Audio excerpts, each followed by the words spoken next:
жолды ұстап, біздің ағамыздың жолын қазір өзім жақсы көріп. Үкіжан апа да біздің үйде болды. Үкіжан апа, ана Ғылманидың несі? Иә, Садуақас Ғылмани қызы. Қызы.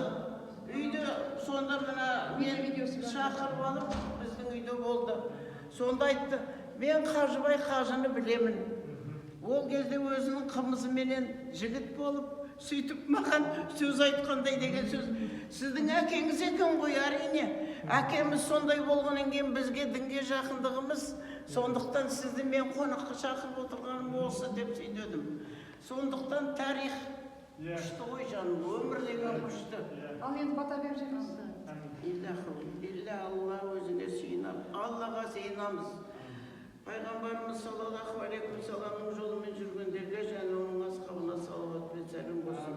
124 мың пайғамбарлар, әулие, әмбие, періштелерге және оның сахабаларына.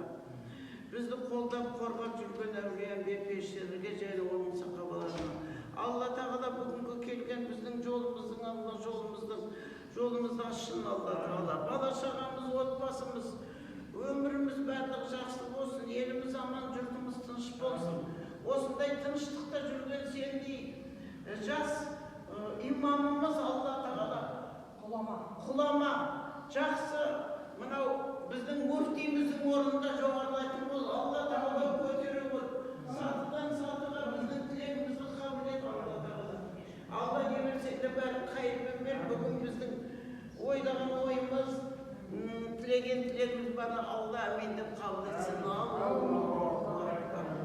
Алла тағала